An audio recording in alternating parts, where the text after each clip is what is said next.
सुगस जी हैं Vodafone idea limited के CEO Abhijit किशोर। Finally यहाँ पर कुछ स्टेटमेंट देखने को मिला है वोडाफोन आइडिया से रिलेटेड, क्योंकि आप लोगों को मालूम है कि कंपनी फंड रेज के बारे में कुछ नहीं बता रही है और एजीआर की अगर कोई डेवलपमेंट है भी, जिससे अभी आपको डॉट की तरफ से एक नई डेट देखने को मिली जिसको हम लोगों ने कल के दिन डिस्कस भी किया है। ठीक है, उसके बावजूद भी कंपनी वोडाफोन आइडिया खुद कुछ स्टेटमेंट नहीं दे रही, लेकिन फाइनली कंपनी की तरफ से, कंपनी के सीईओ की तरफ से एक स्टेटमेंट आया। ये स्टेटमेंट फंड रेज के ऊपर नहीं है, मैं आपको पहले बता दूं। ये स्टेटमेंट एजीआर के ऊपर भी नहीं है। ठीक है, ये स्टेटमेंट क्या है इसको यहां पर एक बार समझ लो। इन्होंने कंपनी के प्रोग्रेस के बारे में बताया बेसिकली, और इन्होंने कंपनी के सब्सक्राइबर के बारे में भी बताया, और साथ में आरपीयू के बारे में भी। एक एक पॉइंट को यहां पर अभी देखेंगे। इनका मानना है कि कंपनी आगे बढ़ रही है प्रोग्रेसिवली, मतलब कंपनी का जो प्रोग्रेस चल रहा है वो काफी पॉजिटिव है, ये इनका कहना है कंपनी के सीईओ का। और साथ में इन्होंने ये भी कहा है कि सब्सक्राइबर बेस हमारा वापस से रिकवर हुआ है फरवरी 2026 के अंदर। और हाँ, बिल्कुल कंपनी ने थोड़ी बहुत रिकवरी अपने आरपीयू में, अपने सब्सक्राइबर बेस में अभी शो करी भी है, जो डाटा आपको लगभग 5 दिन पहले देखने को मिला था। इसके साथ में इन्होंने बताया कि कंपनी का डाटा यूजेज बढ़ा है। डाटा यूजेज बढ़ा है तो कंपनी का रेवेन्यू और एबिटडा भी बढ़ा है, और इन सब के चलते कंपनी का आरपीयू भी बढ़ रहा है। तो ये कुछ पॉजिटिव पॉइंट्स इन्होंने कंपनी के बारे में बताया, और साथ में ये भी बताया कि कंपनी पॉजिटिव डायरेक्शन की तरफ बढ़ रही है। अब कल के दिन हम लोगों ने ना कंपनी वोडाफोन आइडिया लिमिटेड के पार्टनरशिप्स के बारे में बात करी थी।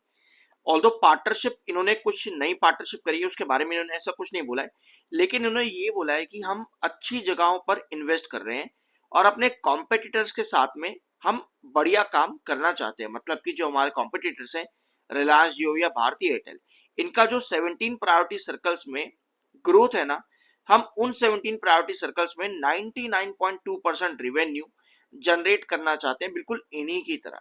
और आपको मालूम है कि वोडाफोन आइडिया जो 17 प्रायोरिटी सर्कल्स की बात यहां पर हो रही है, ये कंपनी ने कंप्लीट कर दिया है।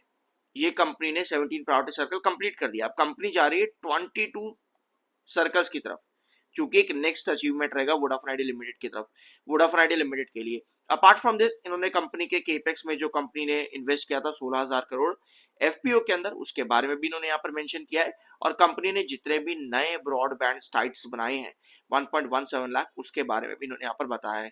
और 4G पॉपुलेशन कंपनी ने कितनी कवर करी है उसके बारे में भी यहाँ पर सब चीज मेंशन इन्होंने करी है।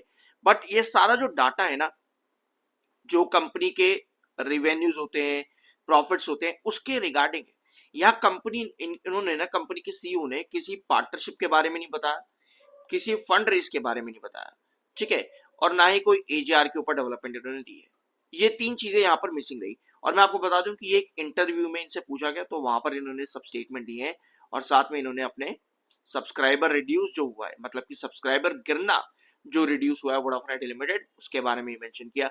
और 21,927 सब्सक्राइबर इन्होंने ऐड करे।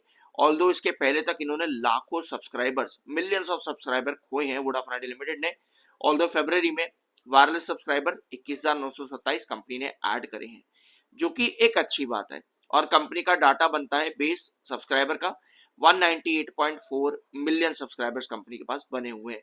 और साथ में फाइनेंशियल ईयर 26 में कंपनी की क्या ग्रोथ बनी है 2025 दिसंबर क्वार्टर के अंदर, यानी क्वार्टर 3 में कंपनी का डाटा यूजेज 19.2 गीगा बाइट पर देखने को मिला 4G और 5G यूजर्स को मिलाकर के हर महीने के हिसाब से। तो ये सब चीजें बताई हैं। बट यहाँ पर अच्छी चीज ये है कि फाइनली वोडाफोन आइडिया लिमिटेड के मैनेजमेंट की तरफ से ये स्टेटमेंट्स है। तो फाइनली कंपनी ने कुछ बोला है, इंटरव्यू में ही बोला हो भले, बट कुछ तो बोला है। लेकिन अभी तक कंपनी ने, मतलब एक्सचेंजेस के ऊपर किसी तरह की कोई अपडेट जारी नहीं करी है। तो उम्मीदें अब यही लगाई जा रही है कि क्वार्टर 4 में शायद कंपनी कुछ बताए फंड रेज का प्लान आगे क्या होगा, क्योंकि क्वार्टर 2 में कंपनी ने कहा था फंड रेज करेंगे, उसके बाद से कंपनी ने कुछ मेंशन नहीं किया है, जो कि एक निराशा वाली बात है इन्वेस्टर्स के लिए। बाकी देखता है क्या होगा। अगर आप लोगों की कोई पर्सनल क्वेरी है, या फिर मेरे साथ आप पर्सनली ज्वाइन करना चाहते हो और सीखना चाहते हो मेरे साथ मिलकर के, तो आप मुझे मेरे व्हाट्सएप पर डीएम कर सकते हो। ठीक है, अगर आप लोगों को मुझसे सीखना है तो इसके लिए मुझे आप डीएम कर सकते हो। होप इस वीडियो में आपको कुछ नया जानने को मिला होगा। सब्सक्राइब जरूर करना। मिलता है अगले वीडियो में।